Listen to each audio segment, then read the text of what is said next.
Le filtre à huile est remplacé plus souvent que n'importe quelle autre pièce d'usure des moteurs d'aujourd'hui.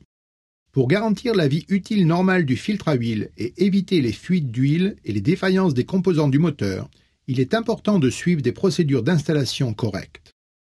La plupart des filtres vissables Baldwin comportent des pictogrammes sur le corps du filtre indiquant les procédures d'installation correctes. Lorsque vous installez un filtre vissable, dévissez et retirez d'abord le filtre usagé, en vous assurant de retirer également le vieux joint. Il peut être nécessaire d'utiliser une clé à filtre. Essuyez l'embase du filtre avec un chiffon propre pour retirer les contaminants éventuels. Retirez l'emballage de protection du nouveau filtre.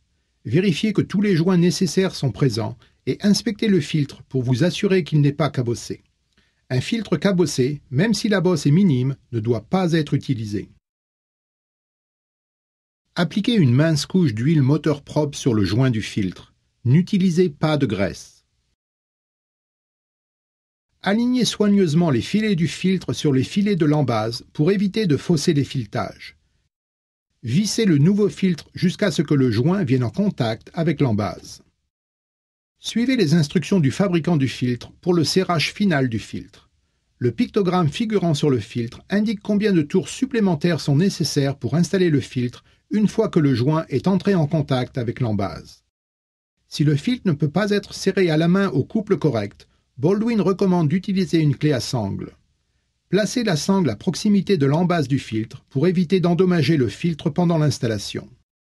L'utilisation d'une clé autre qu'une clé à sangle n'est pas recommandée car certaines clés à filtre comportent des ergots métalliques conçus pour aider à retirer le filtre. Ces ergots peuvent cabosser le nouveau filtre, ce qui pourrait le faire fuir. Un filtre qui n'est pas correctement vissé selon les recommandations du fabricant peut fuir ou le joint peut être éjecté.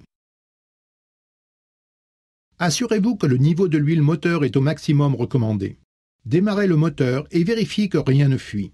Arrêtez le moteur et revérifiez le niveau d'huile. Ajoutez de l'huile au besoin. Inspectez à nouveau le filtre pour vous assurer qu'il n'est pas cabossé. Une bosse crée une zone de tension concentrée, source de fatigue qui peut réduire la vie utile du filtre. Les filtres cabossés avant ou pendant l'installation ne doivent pas être utilisés. Le marché d'aujourd'hui offre de nombreux types de systèmes, tant anciens que nouveaux, qui utilisent des filtres à cartouches. Certaines instructions communes s'appliquent à tous ces filtres à cartouches. Nettoyez l'extérieur du boîtier avant de retirer le filtre pour qu'aucun contaminant ne pénètre dans le système de lubrification. Dévissez l'écrou de retenue du couvercle du boîtier de la tête du filtre pour ouvrir le boîtier. Retirez le filtre et tous les vieux joints.